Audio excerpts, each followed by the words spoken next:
الحمد لله والصلاة والسلام على رسول الله وبعد. أعوذ بالله من الشيطان الرجيم. بسم الله الرحمن الرحيم. هو الذي أرسل رسوله بالهدى ودين الحق ليظهره على الدين كله وكفى بالله شهيدا. لقد من الله على المؤمنين إذ بعث فيهم رسولا من أنفسهم يتلو عليهم آياته ويزكيهم ويعلمهم الكتاب والحكمة وإن كانوا من قبل لفي ضلال مبين. حضرات گرامی، آپ لوگوں کا بہت بہت دل سے تحقیق میں شکر گزار ہوں کہ آپ نے اس موقع پر مجھے بلایا، گفتگو کا موقع دیا۔ موضوع اتنا اہم ہے کہ اس کو سرسری طور پر بھی بیان کرنے کے لیے بہت تفصیل چاہیے، اور اس کی داستان تو ایسی ہے کہ 1400 سال گزر چکے ہیں، اور سیرت کے کتنے ہی گوشے ہیں جن میں ابھی بھی ضرورت ہے کام کرنے کی۔ لیکن میں اس سیرت کے مسئلے کو، ربیع الاول کا مہینہ آپ کو معلوم ہے کہ نبی کریم کی یہ مہینہ ولادت کا بھی ہے اور وفات کا بھی ہے۔ بہرحال ہمارے ہاں عام طور سے یہ سمجھا جاتا ہے کہ گویا نبی کریم کی یاد کرنے کا مہینہ ہے یہ، لیکن ظاہر ہے کہ آپ کی سنت تو وہ ہے جو زندگی بھر کے لیے اور زندگی بھر یاد رکھنے کی ہیں۔ تو میں تھوڑا سا آپ کو، اگر میں اپنی گفتگو کو 3 حصوں میں تقسیم کروں، تو ایک حصہ ہے ما قبل رسالت، نبی کریم کے آنے سے پہلے کیا کیا ہوا تھا، اور ایک جو خود نبی کریم صلی اللہ علیہ وسلم کی آمد ہوئی تو اس کے وجہ سے دنیا کی زندگی، انسانوں کی زندگی میں کیا فرق پڑا، اور تیسرا جو ہے اس وقت کی صورتحال ہے، آج کی صورتحال ہے کہ آج رسول اللہ صلی اللہ علیہ وسلم کی بعثت اور آپ کے مشن کی کیا معنویت ہے، کیا اہمیت ہے، اور کس طریقے سے ہم اس سے اپنے آپ کو وابستہ کر سکتے ہیں۔ تو اگر آپ قرآن مجید کا مطالعہ کریں تو اللہ تعالیٰ نے قرآن مجید میں یہ بتایا ہے کہ ہم نے ہر نبی سے اس بات کا عہد لیا تھا، جتنے بھی نبی بھیجے ہم نے آدم علیہ السلام سے لے کے آپ تک، کہ ایک نبی آنے والا ہے، جب وہ آ جائے تو تم اس کو مان لو، اور اس کے بعد اگر تم نہ پا سکو تو اپنی امت کو اس کو بتا دینا کہ ہمارا جو نبی آنے والا ہے اس کو تمہیں ماننا ہے۔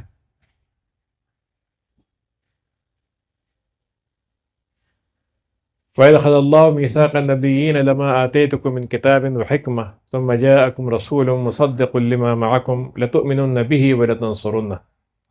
یہ اللہ تعالیٰ نے تمام انبیاء سے عہد لیا تھا۔ اس کا ذکر اللہ نے قرآن میں اور بھی جگہ ذکر کیا ہے، لیکن یہ بات وہ ثابت کرتی ہے کہ ما قبل رسالت نبی کریم صلی اللہ علیہ وسلم کے بارے میں قرآن میں ذکر کر دیا گیا تھا، اور اس کے بعد جو قرآن سے پہلے جو کتابیں اللہ نے اتاری تھیں جن کو بعد میں تحریف کر دی گئی، ان میں بگاڑ دیا گیا، لیکن اس میں ذکر تھا۔ تورات میں اس کا ذکر تھا، بائبل میں ذکر تھا، بلکہ بعض لوگوں نے جو ہندوستان میں جو ہندوؤں کی مذہبی کتابیں ہیں اس میں سے نبی کریم صلی اللہ علیہ وسلم کے بارے میں بعض علامتوں کا تذکرہ کیا ہے۔ تو گویا یہ آپ کی آمد کوئی ایسی چیز نہیں تھی جو اچانک ہو گئی تھی،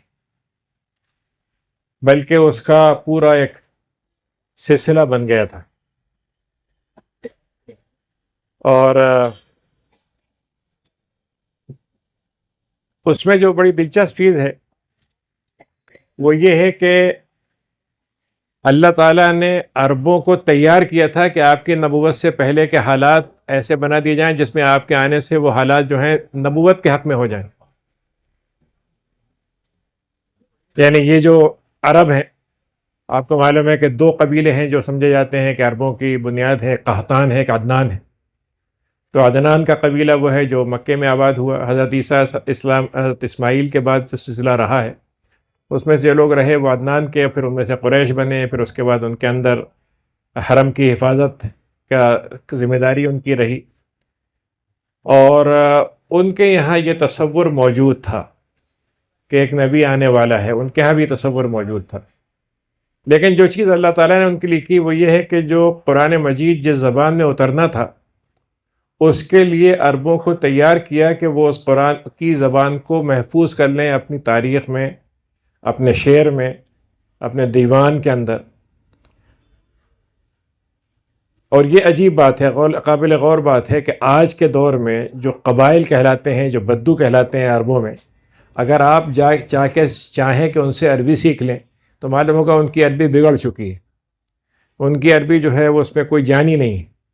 لیکن وہی بدو جو اسلام سے پہلے تھے، ان کی زبان ایک طرح سے ریفرنس تھی، مرجع تھی قرآن کو سمجھنے کا۔ اسی لیے جب قرآن اترا تو ہمارے جن لوگوں نے اس پہ کام کیا ہے اور انہوں نے سفر کیے، قبائل کے لوگوں سے ملے اور اس کے ذریعے سے انہوں نے ان چیزوں کو جمع کیا،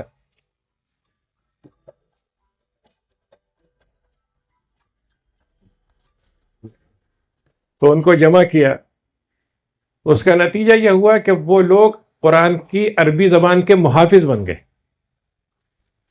انہیں نہیں معلوم تھا کہ قرآن اترنے والا ہے، اس کے لیے یہ حفاظت لی جا رہی ہے، لیکن وہ اس کے بن گئے۔ اور اسی لیے مطلب یہ کہ ہمارے ہاں بعض علماء نے اس سلسلے میں بڑی اہمیت سے کیا۔ خود عبداللہ ابن عباس کے بارے میں آتا ہے کہ وہ عربوں کے اشعار سے قرآن مجید کے مطلب بتاتے تھے اور اس کے روٹ ورڈ جو اصل جہاں سے نکلتا ہے اس کو بتاتے تھے۔ لیکن یہ میرے نزدیک یہ اللہ تعالیٰ کی طرف سے ایک حفاظتی کام تھا جو نبوت سے پہلے کیا گیا۔ ایک اور چیز جو وہاں پر تھی وہ یہ تھا کہ عالم عرب جو تھا وہ بنیادی طور پر دنیا کا ایک کٹا ہوا حصہ تھا، یعنی جو بڑے بڑے جو ہوتے ہیں نا، جو فوجی قائد ہوتے ہیں، جنگجو ہوتے ہیں، علاقے پہ نظر ہوتی ہے کہ وہاں جا کے قبضہ کریں گے، کچھ اپنی حکمرانی بنائیں گے، ان کے لیے کوئی شوق کی چیز نہیں تھی، وہ ایک ویران سا علاقہ تھا۔ اور دوسری طرف عربوں کا جو مزاج تھا وہ اگر یوں کہا جائے کہ بگڑا ہوا مزاج تھا۔ بہادری تھی تو بے پناہ غلط طریقے سے، شجاعت یعنی مطلب یہ سخاوت تھی تو بے پناہ غلط طریقے سے، فخر تھا تو غلط طریقے سے۔ لیکن جو اہم بات تھی وہ یہ تھی کہ عربوں کے اندر یہ صلاحیت اللہ کی طرف سے رکھ دی گئی تھی کہ جب نبوت کا کام ہوگا تو وہ اس کے لیے سب سے زیادہ اہل ثابت ہوں گے۔ کیوں؟ اس لیے کہ جو تہذیبیں جب بن جاتی ہیں اور تہذیبوں کے اندر جب زوال آتا ہے تو اس کے بعد پھر اصلاح کا کام ہوتا نہیں، اس میں اخلاقی کام نہیں ہوتا۔ تو رومن امپائر کی تاریخ آپ اس وقت پڑھ لیں، ایرانی دو بڑی طاقتیں ان کو پڑھ لیجئے، ان کے یہاں معلوم ہوگا سوائے عیاشی کے، سوائے فحاشی کے، سوائے مطلب یہ کہ اپنے مطلب یہ غلط طریقے سے وہ کرنے کا اور کوئی کام نہیں تھا۔ تو جب یہ گویا نبوت سے پہلے اللہ تعالیٰ نے ایک پورا جیسے کہیے کہ ماحول تیار کیا، زبان کے لحاظ سے، اس علاقے کے لحاظ سے، جی، اور ضرورتوں کے لحاظ سے۔ اور اس میں بڑی اچھی مثال ملتی ہے حضرت سلمان فارسی کی، کہ جب حضرت سلمان فارسی ایران میں پیدا ہوئے تو آتش پرست تھے، وہاں اتفاق سے ایک عیسائی قافلے گزر ہوا، ان کو بڑا اچھا لگا تو ان کے ساتھ نکل گئے، بھاگ گئے والد سے بغیر اجازت لیے، بلکہ جیل میں تھے لیکن نکل گئے، گھر میں باندھ دیا تھا انہوں نے، نکل گئے۔ لیکن جب وہاں وہ گئے تو پتہ چلا کہ جو ان کے سب سے بڑے عبادت گزار لوگ تھے، پہلا تو بہت خراب تھا لیکن دو تین ان کے ایسے ملے جو بہت اچھے تھے، اور وہ انتقال کرتے گئے تو انہوں نے ان سے پوچھا آپ کس کے پاس جاؤں، تو آخری والے نے کہا کہ اب کوئی امید نہیں ہے، کوئی ہمارے ہاں کوئی اچھا رہا ہی نہیں، لیکن ایک نبی آنے والا ہے جس کی کچھ علامتیں ہیں، تم اگر وہ مل جائے تم اس کے پاس چلے جانا۔ تو اللہ تعالیٰ نے ان کے ایسے حالات پیدا کیے کہ چلے تھے وہ سفر کے لیے، غلام بنا لیے گئے، خیبر میں بیچ دیے گئے، خیبر سے پھر ان کو مکے میں مدینے میں لایا گیا، اور نبوت نبی کے ذریعے سے ان کی ملاقات بھی ہو گئی اور ایمان بھی لے آئے۔ تو ان کے سفر سے اندازہ ہوتا ہے کہ اللہ تعالیٰ نے کس طریقے سے اس وقت قرآن مجید میں کہا ہے کہ ہم نے نبی بھیجا تھا علی فترۃ، ہم نے نبی حضرت عیسیٰ کے بعد 500 سال کا وقفہ تھا جس میں کوئی ہدایت کی چیز نہیں تھی، ہدایت یافتہ لوگ بگڑ گئے تھے، اور اس کے بعد ہم نے نبی کو بھیجا ہے کہ علی فترۃ من الرسل ان تقولوا ما جاءنا من بشیر ولا نذیر، کہ تم پھر یہ نہ کہنا۔ اسی کے ساتھ ایک اور بات تھی، قرآن مجید نے جو عربی زبان میں قرآن کو اتارا تو عربوں کی فصاحت اور وہ تو مشہور تھی، لیکن ایک چیز اور بھی تھی، وہ یہ تھا کہ عرب جو تھے اپنے جاہلیت کے زمانے میں یہودیوں سے بہت متاثر تھے اور ان کو بہت بڑا عالم سمجھتے تھے، تو کوئی دینی مسئلہ ہو تو انہی سے پوچھتے تھے، تو قرآن مجید میں اللہ تعالیٰ نے ایک جگہ کہا ہے کہ ہم نے تم میں یہ نبی بھیجا ہے کہ تم یہ نہ کہو کہ ہمارے پاس نبوت آتی، ہدایت آتی تو ہم ان سے بہتر ہوتے. جی تمہارے لیے تمہارے پاس یہ کوئی عذر نہیں رہے گا تمہارے پاس یہ بات کہنے کا، تو ہم نے تمہارے اندر سے بھیج دیا. اور یہ بات آپ کو معلوم ہے کہ قرآن مجید میں اللہ تعالیٰ نے حضرت ابراہیم کے وقت میں یہ طے کر دیا تھا کہ حضرت ابراہیم سے پہلے جتنے نبی تھے وہ صرف مقامی تھے، ایک قوم کے لیے تھے اور ایک وقت کے لیے تھے. ٹھیک ہے، پہلا مرحلہ جو نبی کریم سے پہلے ہوتا ہے وہ حضرت ابراہیم کے ذریعے سے، کہ حضرت ابراہیم علیہ السلام کو اللہ تعالیٰ نے کہا کہ انی جاعل للناس اماما، آج سے تم ساری انسانیت کے امام ہوگے. تو انہوں نے اس وقت اللہ سے کہا کیا میری ذریت میں بھی رہے گا؟ تو انہوں نے کہا نہیں، ظالموں میں نہیں ہوگا لیکن ذریت ہی میں رہے گا. اور قرآن مجید میں یہ طے کر دیا گیا کہ اب نبی آئیں گے تو حضرت ابراہیم کی ذریت سے. اسی لیے اس میں حضرت اسحاق، یعقوب اور اس کے بعد عیسیٰ علیہ السلام تک کا سلسلہ رہا. اور اس کے بعد حضرت اسماعیل کے بعد بیچ میں کوئی نبی نہیں ہے آپ کے ساتھ، لیکن اس کے بعد پھر نبی کریم صلی اللہ علیہ وسلم آئے تو وہ بھی اسی میں تھے. تو اس لحاظ سے اگر آپ دیکھیں تو یہ ماقبل رسالت ہے یہ، کہ یہ ساری چیزیں ہو رہی ہیں. تو اسی لیے قرآن مجید میں اللہ تعالیٰ نے آپ کے زبان سے ایک البا ما کنت بدعا من الرسل، اے لوگو میں کوئی ایسا نبی نہیں ہوں جو اچانک کہیں سے کھڑا ہو گیا، اچانک میں نے بات کہہ دی اور آج تک کہیں تم نے سنی نہیں تھی. میں انہی کا ایک سلسلہ ہوں. اور اس لحاظ سے ایک حدیث بھی آتی جس میں آپ نے فرمایا کہ ایک محل تھا، بڑا شاندار تھا، لوگ آتے تھے جاتے تھے دیکھتے تھے، بڑا شاندار تھا. وہ کہتے صاحب ساری چیزیں تو خوب ہیں لیکن ایک اینٹ کی کمی لگ رہی ہے اس میں، ایک اینٹ کی. تو آپ نے فرمایا کہ بھئی یہ جو اینٹ ہے وہ میں ہوں، کہ اب میرے آنے سے وہ عمارت جو نبوت کی تھی مکمل ہو گئی. اسی لیے آپ نے فرمایا کہ میرے 5 نام ہیں، کہ میرا نام احمد ہے. قرآن مجید میں حضرت عیسیٰ کی زبان سے اللہ نے کہلایا کہ میرے بعد ایک نبی آئیں گے جن کا نام احمد ہوگا. اور بڑی دلچسپ بات یہ ہے کہ احمد کا لفظ تو عربی میں ہے. عیسائیت کی زبان جو تھی اس وقت سریانی تھی یا ہیبریو تھی، جو بھی تھی، اس میں تو یہ لفظ ایسے نہیں تھا، اس میں کچھ اور لفظ تھا. لیکن وہ لفظ جو تھا اس کے مطلب تقریباً وہی تھا جو احمد کا ہے، پریز وردی، تعریف والا. اب اس کے بارے میں بعض لوگوں نے لکھا ہے کہ جہاں ان کے جو قدیم ترین زبان تھی اس میں اس کے لیے لفظ آیا تھا فارقلیت یا فارقلیت، پیراکلائٹ اس کو بھی کہتے ہیں انگریزی میں. انہوں نے ترجمہ کر دیا آج کی بائبل میں کمفارٹر، ایک روحانی تشفی دینے والا تمہارے پاس آئے گا. اور بلکہ بعد میں انہوں نے کہا نہیں، بائبل میں اس کا مطلب یہ کہ حدیث السلام ہی آئیں گے ہمارے لیے تشفی کے لیے. تو انہوں نے تحریف کر دی اس کے اندر، لیکن قرآن مجید میں اللہ نے ذکر کیا ہے. عجیب بات یہ ہے کہ ابھی بھی بائبل میں ایسی چیزیں ملتی ہیں جو صرف اللہ کے نبی پہ ثابت ہوتی ہیں.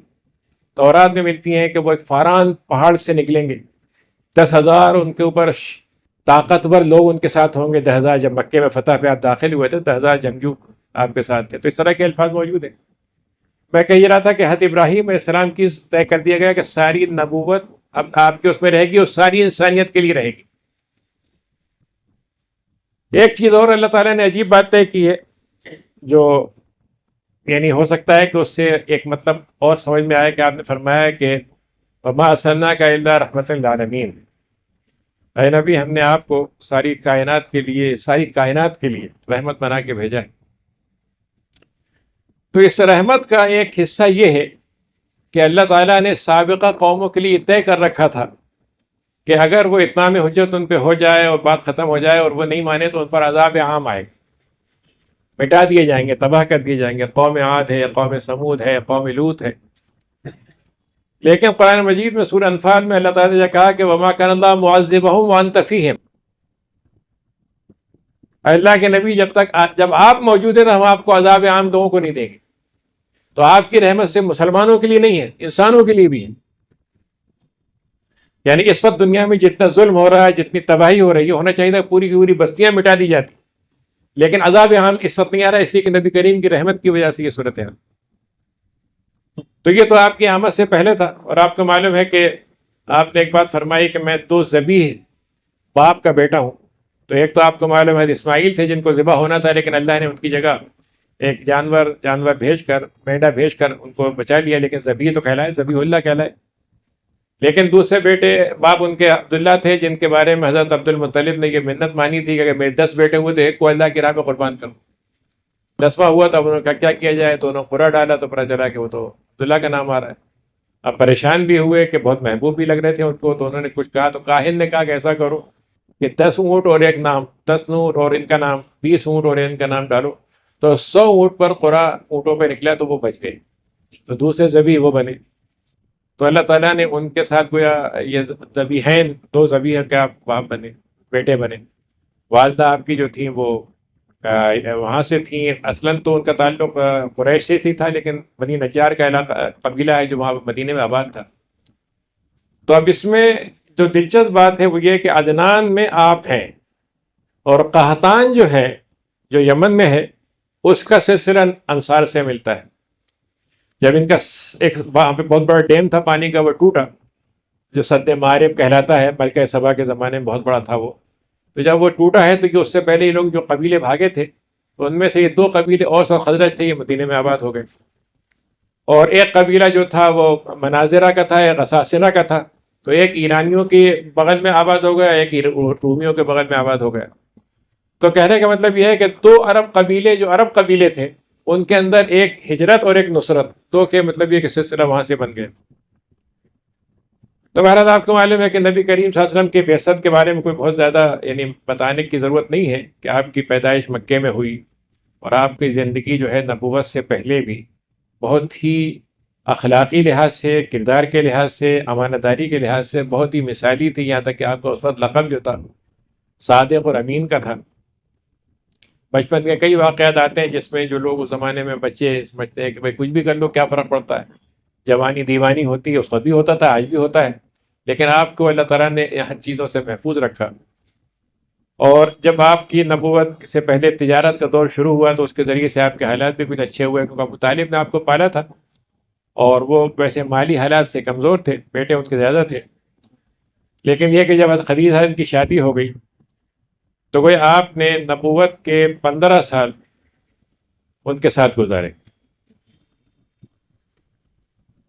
آج کل یہ ایک بڑا مسئلہ اٹھتا ہے کہ صاحب نبی جو تھے انہوں نے اتنی شادیاں کیوں کی، اتنی کم عمر لڑکی سے شادی کیوں کی؟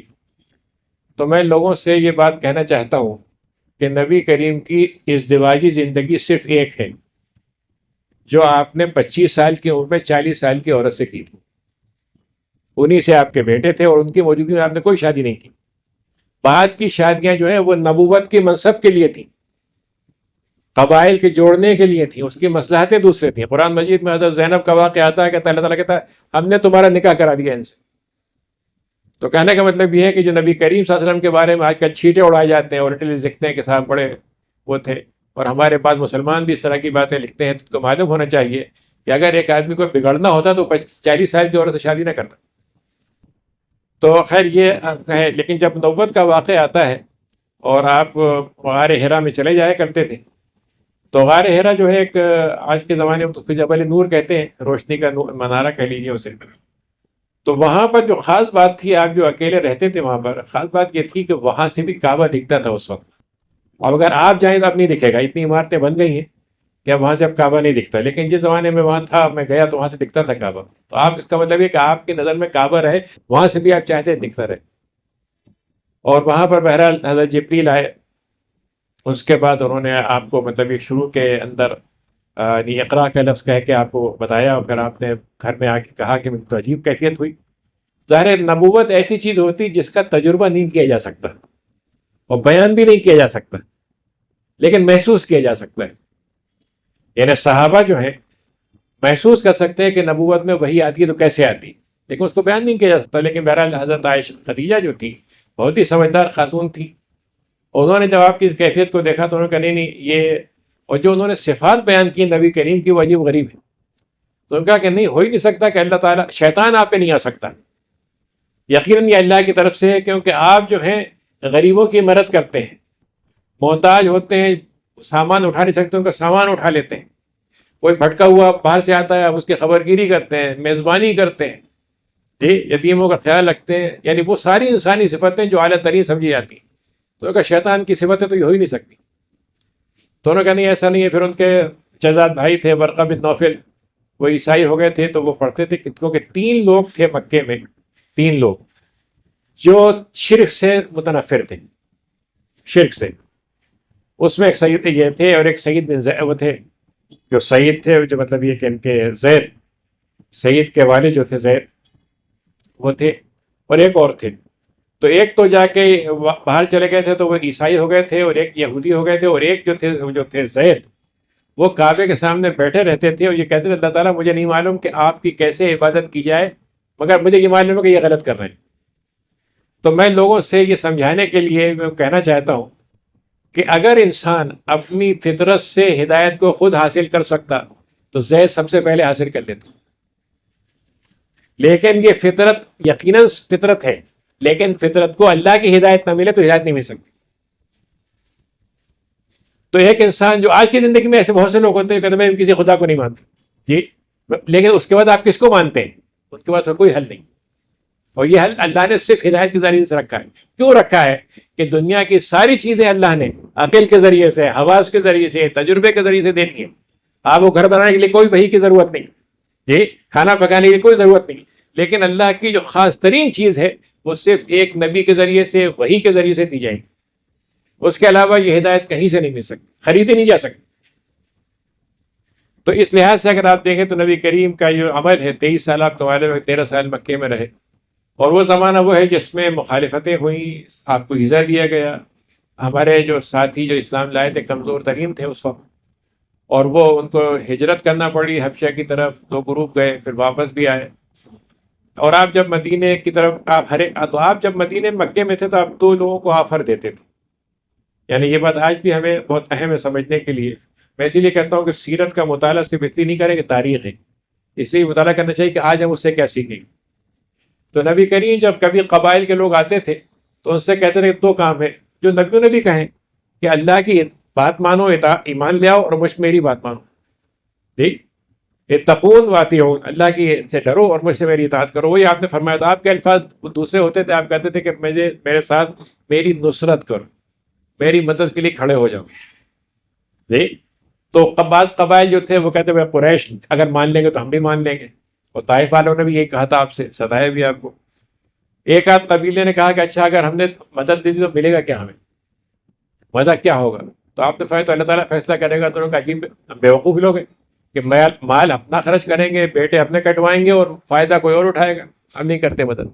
تو یہ اللہ نے انصار کے لیے یہ بات لکھی تھی جن کو یہودیوں نے یہ بتایا تھا ایک نبی آنے والا ہے، اور جب وہ آئے گا تو ہم تمہارا حشر خراب کر دیں گے۔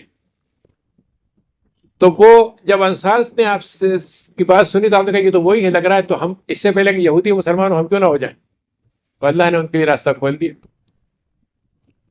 اور جب وہ انصار بن گئے تو اللہ تعالیٰ نے ان کے لیے نبی کریم کو انہوں نے کہا کہ ہمارے تشریف لائی، اور آپ نے ان کی بات کو قبول کر لیا، اور انہوں نے یہ عہد کیا کہ ہم ویسے ہی حفاظت کریں گے آپ کی جیسے اپنے بچوں کی حفاظت کرتے ہیں۔ ان کا اس کا بدلہ، انہوں نے کہا جنت، انہوں نے کہا ہم اس میں تیار ہیں۔ تو وہ آپ سوچئے کہ وہاں سے مدینے کا سفر شروع ہوتا ہے، اور وہی یہودی جنہوں نے 3 قبیلے ان کے مدینہ میں جا کے ٹھہرے تھے کہ یہاں نبی نکلے گا اور ہم اس کا ساتھ دیں گے، وہی ان سے پھر گئے، اور انہوں نے گویا بلکہ ان کے خلاف جنگ کی، بلکہ ان کے خلاف محاذ بنائے۔ آج بھی یہی ہو رہا ہے۔ اس وقت جو دنیا کی ساری طاقتیں ہیں اگر ان کے دیکھیں تو ان کا گروہ سرگروہ کون ہے؟ سرخیر پورے یہودی ہیں جنہوں نے ساری طاقتوں کو اسلام کے خلاف جمع کر دیا ہے۔ تو میں یہی کہتا ہوں کہ ایک تو حزب وہ تھی جو نبی کریم کے زمانے میں ہوئی تھی جی، الائٹ فورسز، اور آج کی الائٹ فورسز اس سے بڑی ہے، کیونکہ اس الائٹ فورسز میں صرف یہودی تھے، صرف کافر تھے، 2 ہی تھے بس، اور کوئی نہیں تھا۔ آج کے دور میں عیسائی بھی ہیں، یہودی بھی ہیں، مشرکین بھی ہیں، اور کملی اور جتنے طبقات ہو سکتے ہیں سب ہیں، اور آج بھی وہی کرنے جا رہے ہیں جو پہلے کرتے تھے کہ اسلام کو مٹا دیا جائے، اسلام کو ختم کر دیں۔ تو وہ جنگ جو نبی کریم کے زمانے میں ہوئی، اللہ تعالیٰ نے خاص طریقے سے ان کی مدد فرمائی، لیکن اس مدد میں ایسے نہیں ہو گیا، بلکہ اس میں مسلمانوں کو آزمایا گیا، ان کے ایمان کو آزمایا گیا، وقت سخت ترین حالات سے گزرے۔ بہرحال جب آپ مدینے میں تشریف لے آئے اور مدینے کے 10 سال آپ کے جو تھے اس میں اسلام کا نظام قائم ہوا، اور معاشرے کے اندر صرف اتنا نہیں ہوا کہ لوگ مسلمان ہو گئے، بلکہ انہوں نے اپنے اسلام کو اپنے ذاتی زندگی میں، خاندان کی زندگی میں، معاشرتی، تجارتی، سیاسی، ہر چیز میں اس کو نافذ کیا۔ اور نبی کریم صلی اللہ علیہ وسلم نے جب اس کے بعد غزوات میں شرکت کی تو اس وقت بھی مقصد صرف یہی تھا کہ اللہ کے دین کی خاطر ہے، کوئی جان، کسی سے انتقام لینا ہے، کسی پہ اپنی مالداری جمانا ہے، کسی کا مال چھیننا ہے، یہ مسئلہ بالکل نہیں تھا۔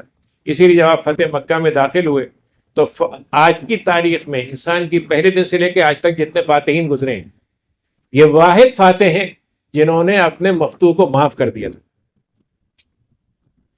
جب مکے میں داخل ہوئے تو آپ نے کہا بتاؤ میں تمہارے ساتھ کیا کروں گا؟ انہوں نے کہا بھائی آپ جو چاہیں کریں لیکن ہمارے بھائی ہیں. تو آپ نے فرمایا کہ میں وہی بات کہتا ہوں یوسف نے اپنے بھائیوں سے کہی تھی کہ جاؤ تم پہ کوئی تمہاری پکڑ نہیں. تو یہ تاریخ کا واحد واقعہ ہے. اور دوسری بات یہ ہے کہ دنیا میں آپ نے انقلابات کے لفظ بہت سنے ہوں گے، ریولوشن ہر جگہ ہوتا ہے، لیکن یہ واحد ریولوشن ہے جو حق کے لیے تھا. اور یہ واحد ریولوشن ہے جس میں انسان صرف ظاہری طور پر نہیں بدلا تھا بلکہ دل بدل گئے تھے، اور صرف افراد نہیں بدلے تھے بلکہ نظام پورا بدل گیا تھا. اور یہ وہ واحد ریولوشن ہے جس کو آج بھی ماڈل کے طور پر استعمال کیا جا سکتا ہے. یعنی ایسے آپ فاتح سکندر بننا چاہیں آپ نہیں بن سکتے، آپ تتار کی طرح ہلاکو کی طرح بننا چاہیں آپ نہیں بن سکتے، لیکن نبی کریم کے فاتح کے طور پر بننا چاہیں آپ کر سکتے. پہلے میں ایک چھوٹا سا واقعہ آپ کو سناؤں کہ جب مدینہ آپ تشریف لے گئے تو مدینہ میں حالات یہ تھے کہ یہودی دو کام کرتے تھے. یہ انصار جو تھے زراعت پیشہ لوگ تھے. آپ کو معلوم ہے کسان کے پاس پیسے نہیں ہوتے تو اس کو فوراً پیسے چاہیے ہوتے ہیں تو سود پہ ملتے تھے انہیں، تو یہ سود لیتے تھے ان سے. دوسرا یہ تھا کہ ان کو خطرہ رہتا تھا کہ دو قبیلہ اگر جمع ہو گئے ہمارے خلاف تو ہم تو مارے جائیں گے، تو دونوں کو ہتھیار بیچتے تھے، ان کو بھی بیچتے تھے اور ان کو بھی بیچتے تھے. آج کی زندگی یہی ہے کہ نہیں؟ جو بڑی طاقتیں ہیں آپ دیکھ لیں ان کے ہتھیار کس کو دیے جاتے ہیں، اور دونوں کو اس لیے دیا جاتا ہے کہ آپس میں لڑیں. یہی کام اس وقت بھی ہوتا تھا. اب سوال یہ ہے کہ اللہ آپ کے نبی کریم نے اس چیز کو توڑا کیسے؟ بھائی دعوت دی آپ نے، یہ ساری باتیں ہیں. بس ایک چھوٹا سا مثال میں آپ کو دیتا ہوں. جیسے بازار کو ان کا قبضہ تھا. ہمارے آج کل یہ بڑا مسئلہ چل رہا ہے بائیکاٹ کیا جائے، دنیا بھر کی جتنی چیزیں بائیکاٹ کیا جائے. مجھے اس پر اعتراض نہیں ہے، لیکن میرے نزدیک یہ مکمل حل نہیں ہے، اور سیرت میں جو حل ملتا ہے وہ اس سے بہتر ہے.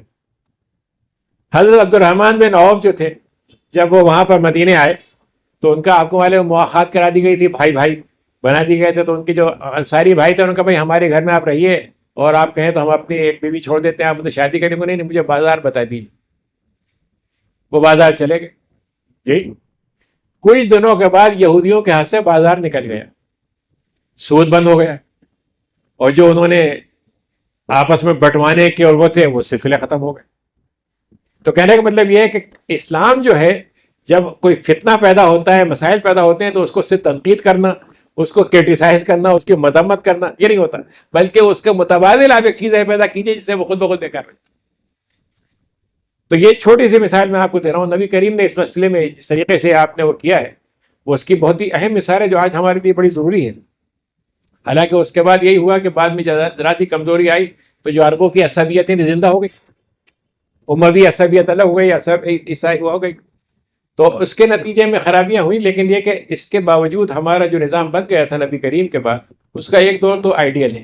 تو اگر میں یہ کہوں کہ نبی کریم کے زمانے میں جو کام ہوا اس کا جو سب سے بڑا ہمارے پاس سرمایہ ہے وہ ہے جو خلافت راشدہ میں آپ کے صحابہ نے، خلفاء نے اسلام کے عملی طور پر جو مسائل پیش آتے ہیں اس کے حل دی، قانونی طور پر، سیاسی طور پر، بین الاقوامی مسائل میں، ساری چیزوں میں. اور اسی کو ہمارے یہاں بعد میں فقہا نے اس کو باقاعدہ مرتب کیا اور اس کے درجے بنائے. محدثین نے حدیثیں جمع کی، مفسرین حدیث کی قرآن کی تفسیر کی، فقہا نے ان سے قانون نکالے. اور یہ سلسلہ ہمارا جب خراب ہوا، خلافت راشدہ کا آئیڈیل نظام سیاسی طور پر خراب ہوا تھا، لیکن دو چیزیں اس امت کے اندر محفوظ تھیں. ایک تو قرآن اور سنت جو کبھی غائب نہیں ہوئی. پچھلی تاریخوں میں تورات غائب ہو گئی تھی. جی انبیاء کے بارے میں آپ کو چند گھنٹے زیادہ مثال نہیں ملتی. حضرت موسیٰ کی زندگی آپ پڑھنا چاہیں تو چند گھنٹے زیادہ کی زندگی نہیں ملے گی. حضرت موسیٰ کے تھوڑے سے واقعہ جو قرآن کو ہٹا دیے تو کہیں نہیں ملیں گے، لیکن آپ کی زندگی کا ایک لمحہ محفوظ ہے. تو دو چیزیں تو یہ ہماری اللہ نے محفوظ کی. دوسری چیز خود امت ہے. اس امت کو اللہ تعالیٰ نے کہا ہے کہ یہ امت کبھی بھٹکنے پر جمع نہیں ہوگی. چھوٹے موٹے گروہ نکلتے رہیں گے، اس میں ہو رہے ہیں، ابھی نکل رہے ہیں، پہلے بھی نکلتے تھے، لیکن امت پوری کی پوری حق پہ قائم رہے گی اور غائب نہیں ہوگی یہ امت. تو ہم دیکھ رہے ہیں کہ یہ امت موجود ہے اور اس وقت سے آج تک موجود ہے. تو کیسے یہ امت باقی رہی؟ میں جو بات کہنا چاہتا ہوں وہ عرض کرنے کے لیے وہ یہ ہے کہ جب خلافت میں سیاسی نظام خراب ہوا اور اس کے اندر کمزوری آئی تو اس امت کی ذمہ داری اس کے علماء نے لے لی. امام مالک، امام حنیفہ، امام شافعی، امام احمد بن حنبل، اور جتنے آپ لوگوں کو گنتے چلے جائیں گے، جنہوں نے اس طریقے سے کام کیا کہ امت نے حکمرانوں سے نہیں سنا، اپنے علماء سے سنا. اور علماء کون تھے؟ جو بکے ہوئے نہیں تھے، جن کو حکمراں خرید نہیں سکتے تھے.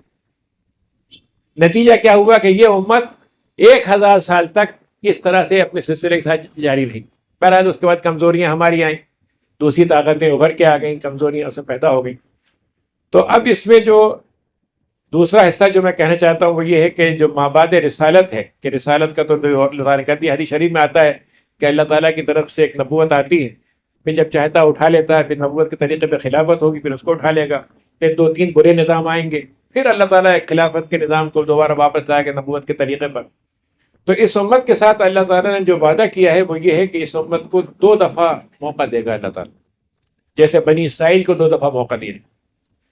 اور ایک امت کا دور گزر چکا ہے، لیکن اس امت کا دوسرا دور وہ ہے. لیکن اس دور کا جو سب سے بڑا مسئلہ ہے وہ یہ ہے کہ اس میں کیسے ہم واپس آئیں، یعنی واپسی کا سفر ہمارا کیسے ہو. تو دوسرے الفاظ میں اگر ہم آج یہ طے کرتے ہیں کہ ہم نیا اسلام پیش کریں گے، نیا اسلام کا کوئی نیا ماڈل بنائیں گے جی، اور نئی اسٹریٹجی بنائیں گے، تو اسلام میں یہ نہیں چلے گا. اسلام جو پہلے دن تھا وہی آج بھی رہے گا، اور وہی کام جیسے پہلے کیا تھا وہ آج بھی کرے گا. اب آپ غور کیجئے کہ دنیا میں اس وقت جتنی قومیں پائی جاتی ہیں، جتنی جنگیں ہو رہی ہیں، اس میں سے ایک جنگ کا حصہ یہ ہے کہ ہر قوم ہی چاہتی ہے اس کا ماضی لوٹ کے آ جائے. ہندو چاہتے ہیں ان کا 2000 سال 4000 سال کا ماضی لوٹ کے آ جائے، یہودی چاہتے ہیں ان کا 4000 سال کا 3000 سال کا لوٹ کے آ جائے، عیسائیوں کا خیال یہ کہ حدیثہ کا دور واپس آ جائے، چائنیز ہیں ان کا بھی یہ خیال ہے، رشین ہیں ان کا بھی یہی خیال ہے. سوال یہ ہے کہ ہم بھی یہی چاہتے ہیں کہ ماضی کی طرف ہم لوٹ آئیں. دنیا میں واحد ماضی ہے اسلام کا جس کا بلو پرنٹ موجود ہے، جس کا عملی نمونہ موجود ہے. یعنی اگر آج میں یہ کہوں کہ صاحب ہم عدل کا نظام قائم کریں گے، تو ہمارے پاس موجود ہے کہ عدل کا نظام کسے کہتے ہیں. ہم یہ قائم کریں کہ تجارت کا منصفانہ نظام قائم کریں گے، ہمارے پاس مثال موجود. ہم یہ قائم کریں کہ ہمارے یہاں دشمنوں سے لڑنے کا بھی اسلام کا اصول ہے، جنگ میں ہم کیسے وہ کریں گے اس کا بھی ہمارے پاس موجود ہے. تو صرف ایک واحد قوم ہے مسلمان جس کے پاس بلو پرنٹ ہے ماضی کا، جبکہ باقی سب کے خواب ہیں، تخیلات ہیں، جسے آپ کہتے ہیں کہ مطلب یہ کہ وہ ہیں جسے ہم کہتے ہیں دیو مالائی چیزیں، کہ بس آپ نے تخیل بنا لیا. تو اس لحاظ سے اگر دیکھیں تو اس وقت ایک جو جنگ اس وقت ہو رہی ہے بہت سی جنگوں میں، اس میں سے ایک جنگ یہ بھی ہے. تو مسلمانوں کو جو بات سمجھنے کی ہے وہ یہ کہ اس جنگ میں ہمارا کردار کہاں اور کس کے لیے ہونا چاہیے، ہم کہاں کھڑے ہیں. آج ہم اس محسوس کریں کہ اسلام کمزور ہے، یا اسلام سے تو کام چلتا نہیں، کسی اور طاقت کا سہارا لے لیں، جیسے بہت سے عرب ملکوں نے کر رکھا ہے کہ دوسری طاقتوں کے ذریعے سے وہ اپنا تحفظ کریں گے، اپنی جان بچائیں گے، عزت بچائیں گے. اللہ تعالیٰ ہم سے یہ کہہ رہا ہے کہ اگر اللہ تعالیٰ تمہاری مدد نہیں کرے تو کوئی مدد نہیں کر سکتا. اور اللہ نے یہ بھی طے کر دیا کہ وَمَن نَصْرُ إِلَّا مِنْ عِنْدِ اللَّهِ، مدد صرف اللہ کی ملتی ہے. لیکن اللہ کی مدد اس وقت ملتی ہے جب تم ان تنصر اللہ ینصرکم، تم ہماری مدد کرو گے پھر ہم تمہاری مدد کریں گے، یعنی ایک طرفہ معاملہ نہیں. تو اس لحاظ سے جو یہ دور ہمارا ہے یہ کہہ لیجیے قربانی کا دور ہے، اور اس میں بہت بڑی قربانیاں ہیں. غزہ میں جو کچھ ہو رہا ہے آپ دیکھ رہے ہیں، لیکن غزہ نے ایک بات ثابت کر دی ہے، وہ یہ کہ وہ حق کی خاطر مرنا پسند کر لیں گے لیکن باطل کے ساتھ جینا پسند نہیں کریں گے. اس کے لیے ان کی عورتیں تیار ہیں، ان کے بچے تیار ہیں، ان کا گزرے سے گزرا انسان تیار. اور یہ ساری دنیا کو وہ چیلنج کر کے یہ بات کہہ رہے ہیں. اور ساری دنیا جو سمجھ رہی تھی کہ 1 منٹ میں ان کو صاف کر دیں گے، ان کو سمجھ میں آ رہا ہے کہ ایمان کی طاقت کے آگے پہاڑ بھر کے پہاڑ آ جائیں، باطل کے کچھ نہیں کر سکتے. تو یہ چیز جو ہے یہ اس لحاظ سے اگر دیکھا جائے تو یہ چیز نبی کریم کے بعد کی جو چیز ہے، تو میں اگر اس کو ایسے کہوں کہ ایک تو ہے ہم تکریم رسول یا حب رسول. آپ کو معلوم ہے تو ایمان کا حصہ ہے. آپ نے فرمایا کہ لا یؤمن احدکم حتی اکون احب الیہ من والدی وولدی والناس اجمعین. تو مسلمان ہو ہی نہیں سکتے جب تک کہ مجھے سب سے بڑھ کر نہ چاہو. یہ تو ایمان کا مسئلہ ہے. تو حب رسول تو کوئی مسئلہ ہی نہیں ہے. لیکن حب رسول کا مطلب صرف حب ذات رسول ہے یا پیغام رسول بھی ہے؟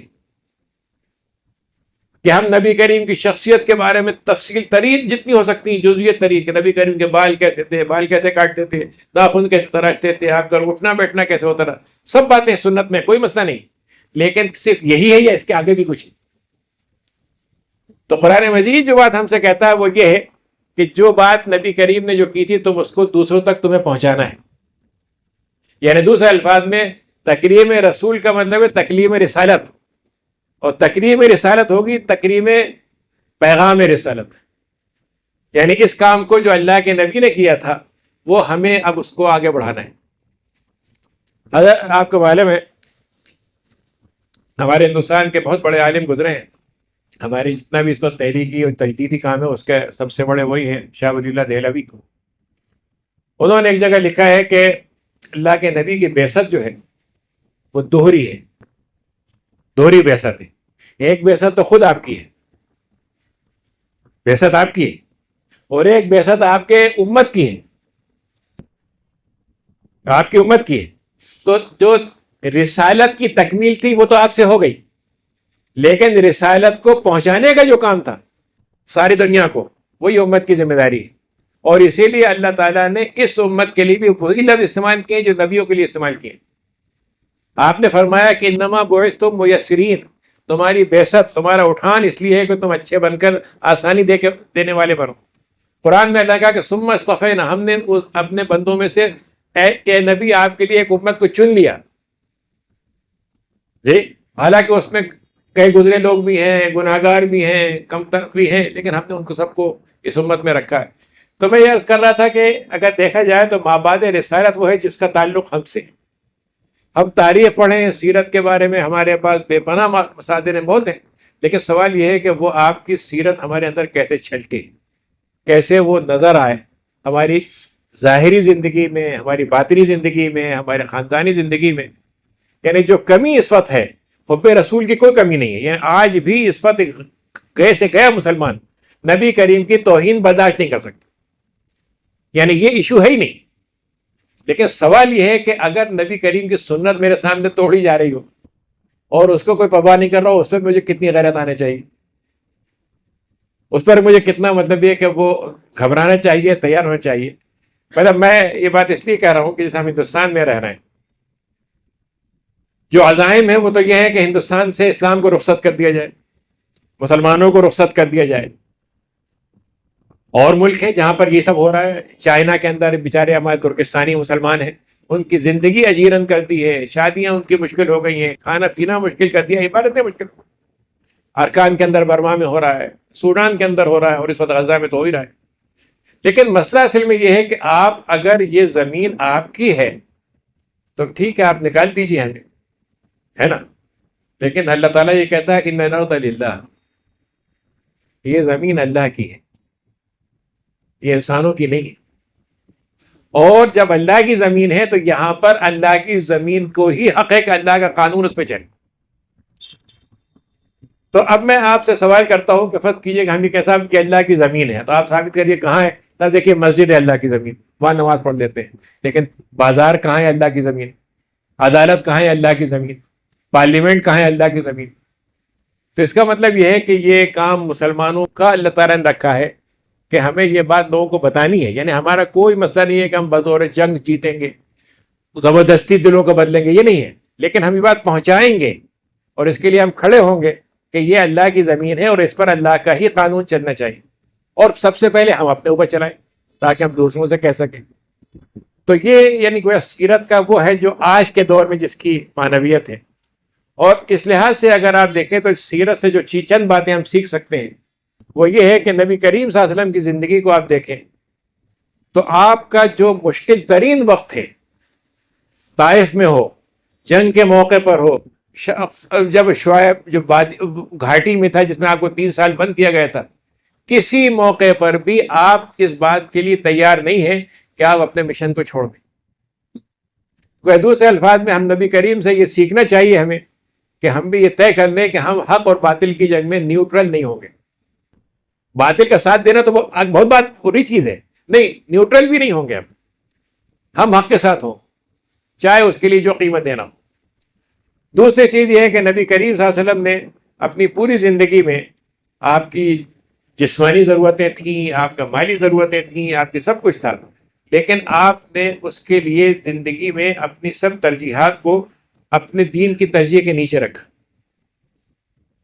آج جو ہمارے یہاں کمزوری ہوئی ہے وہ ایک کمزوری ہوئی ہے کہ ایک تو ہمارے یہاں دین کا تصور ہمارے یہاں محدود ہو گیا ہے کہ چند عبادتیں کرنی تو بہت، ایک جنت طے ہو گئی، جنت طے ہو گئی، نماز پڑھتی بلکہ چھوٹا سا ایمان ہے اس سے بھی جنت میں چلے جائیں، لیکن یہ تو منیمم ہے۔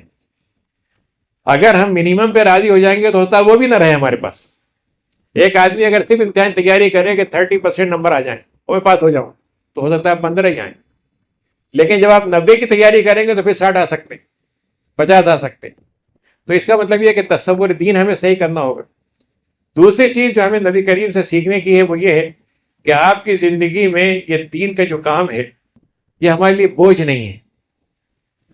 طٰہٰ مَا أَنزَلْنَا عَلَيْكَ الْقُرْآنَ لِتَشْقَىٰ، اللہ کے نبی ہم نے یہ قرآن اسی لیے اتارا کہ آپ کو ایک بوجھ پڑ جائے اور آپ اور کہیں کہ بھائی مروا دیا، کہاں پھنسوا دیا ہمیں۔ نہیں، یہ اللہ تعالیٰ کی طرف سے ایسی نعمت ہے کہ اگر اللہ تعالیٰ ہم سے کام نہ لے تو دوسروں سے لے لے گا۔ قرآن مجید بار بار یہ کہتا ہے کہ تم نے اگر یہ نہیں کیا تو ہم دوسروں کو لے آئیں گے۔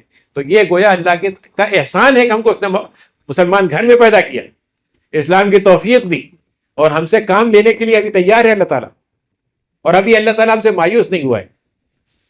یہودیوں سے مایوس ہو چکا ہے، ان کو چھوڑ دیا ان کے حال پہ، وہ دنیا کی ساری صلاحیتیں جمع کر لیں، دولت، سیاست، چالاکی، لیکن اللہ کی رحمت ان سے دور ہو چکی۔ اللہ تعالیٰ نے مسلمانوں کے ساتھ یہ معاملہ نہیں کیا ہے، تو اس لحاظ سے یہ کوئی سیکھنے کی چیز ہے۔ تو جس کو میں کہتا ہوں کہ ہماری ترجیحات میں اسلام پہلے ہونے چاہیے، اگر وہ آخری ہے تو پھر تو ظاہر ہے کہ پھر وہ آخری رہے گا۔ چوتھی بات جو ہے وہ یہ ہے کہ جو اسلام کا نظام ہے وہ انفرادی تو ہے، لیکن آپ کو معلوم ہے نماز آپ جماعت کے بغیر نہیں پڑھ سکتے، جماعت سے پڑھیں گے، اور جماعت میں اگر آپ پڑھیں تو آپ یہ نہیں کریں گے میں امام صاحب کے رکوع سے پہلے رکوع میں چلے جاؤں، بس یہ نہیں کر سکتے آپ۔ تو اجتماعیت جو ہے، اچھا اجتماعیت کے تقاضے انفرادی تقاضوں سے الگ، انفرادیت کے تقاضوں میں تو اخلاص اور اتباع سنت، آپ یہ دو کام کر لیے، کام ٹھیک ہو گئے، ٹھیک ہے نا۔ اجتماعیت کے لیے اتباع سنت اور اس کے ساتھ ساتھ اپنے آپ کو انتشار سے اور آپس میں فرقہ بندی سے بچانا ہے۔ وَلَا تَنَازَعُوا فَتَفْشَلُوا، اگر تم نے ایک دوسرے کے ساتھ ایک بات طے کی اور بکھر گئے، اس سے پیچھے ہٹ گئے، بدل دیا مسئلے کو، تو انتشار سے تم فیل ہو جاؤ گے۔ تو اجتماعیت کی زندگی زیادہ خطرناک ہے اسلام کی طرف چلنے کے لیے جتنی اور چیزوں میں ہو سکتی ہے۔ اسی لیے آپ دیکھیے کہ الحمدللہ ہمارے نمازیں کبھی بند نہیں ہوئی، روزے کبھی بند نہیں ہوئے، لیکن امت پھر بھی بکھرتی رہی، امت پھر بھی محکوم ہوتی رہی دوسری طاقتوں کی، اور آج بھی ہو رہی، سازشوں سے، مختلف طریقوں سے۔ اور ایک چیز جو سمجھنے کی ہے وہ یہ ہے کہ نبی کریم صلی اللہ علیہ وسلم نے سارے کام کیے لیکن اسلام کو بیچ کر نہیں کیے۔ اپنی عزت بچانے کے لیے اسلام کی عزت داؤ پہ نہیں لگائی۔ آج جو اس وقت حکمراں ہیں ہمارے، وہ اپنی عزت بچانے کے لیے اسلام کو داؤ پہ لگانے کو تیار ہے۔ اسلام کو ان کی نظر میں کوئی مطلب اس کی قیمت نہیں۔ آپ دیکھ لیں عرب ملکوں میں اس وقت کیا ہو رہا ہے، کس طریقے سے تیزی سے تبدیلیاں آ رہی ہیں، صرف کاہے کے لیے کہ بھائی جان بچ جائے۔ تو ہمیں بھی یہ بات طے کرنا ہے کہ ہم یہ کام نہیں کریں گے، اسلام کی قیمت پہ نہیں کریں گے۔ اور آخری بات یہ ہے کہ نبی کریم صلی اللہ علیہ وسلم نے جو ہمارے لیے بشارتیں رکھی ہیں، آخری زمانے کے لیے بہت بڑی بڑی بشارتیں ہیں۔ ایک حدیث میں کہ آپ نے فرمایا کہ جب قتل عام ہونے لگے اس وقت تم عبادت میں لگے رہو گے تو ایسا جو تمہاری طرف ہجرت کر کے آ رہا ہو۔ آپ نے فرمایا کہ تمہارے ایک زمانہ ایسا آئے گا جس میں تمہارے ایک کام کرنے والے کا اجر ہمارے زمانے کے 50 لوگوں کے برابر ہو۔ پھر آپ نے فرمایا کہ میرے بھائی ہیں جن کو میں چاہتا ہوں کہ دیکھوں۔ انہوں نے کہا کون ہے بھائی؟ ہم آپ کے بھائی نہیں۔ انہوں نے کہا تم صحابی ہو، میرے بھائی وہ ہیں جنہوں نے مجھے دیکھا نہیں اور چاہتے ہیں کہ مجھے دیکھ لیں۔ تو اس لحاظ سے اگر دیکھا جائے تو اس امت کے لیے جو بشارتیں ہیں وہ موجود ہیں، لیکن بشارتوں پر ہمیں یقین ہو اور اس کے لیے ہم تیار ہوں کہ ہم اس بشارتوں کو حاصل کرنے کے لیے جو قربانی ہوگی دیں گے۔ تو یہ بات طے لکھ لیجئے، قرآن مجید حدیث شریف میں آپ نے وعدہ کیا ہے، قرآن میں اللہ نے وعدہ کیا ہے کہ اِنَّا لَنَنصُرُ رُسُلَنَا وَالَّذِينَ آمَنُوا فِي الْحَيَاةِ الدُّنْيَا وَيَوْمَ يَقُومُ الْأَشْهَادُ، ہم رسولوں کی اور مومنین کی دنیا میں بھی مدد کریں گے اور آخرت۔ اور لَقَدْ كَتَبْنَا فِي الزَّبُورِ أَنَّ الْأَرْضَ يَرِثُهَا عِبَادِيَ الصَّالِحُونَ، ہم نے لکھ دیا ہے یہ بات کہ ہمارے بندے ہی ہیں جو حق صحیح بنتے ہیں، وہ حقدار ہوتے ہیں دنیا میں آنے۔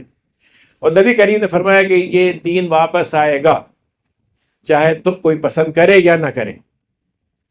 تو اس لحاظ سے اگر دیکھا جائے تو یہ جو کشمکش چل رہی ہے، بہت سے کشمکش کے درجے ہیں، سیاسی ہو رہی ہے، یہ میڈیا کے ذریعے سے انتشار پیدا کرنے کی ہو رہی ہے، یہ سوشل میڈیا جو ہے اور مزید کنفیوز کرنے کے لیے اسلام کے اتنے ورژن بنا دو کہ اسی میں الجھتے رہیں، اور ایسی ایسی شخصیت پیدا کر دو جسے معلوم ہو آج تک اسلام کی خدمت ہوئی نہیں، یہ بس یہ کر رہے ہیں۔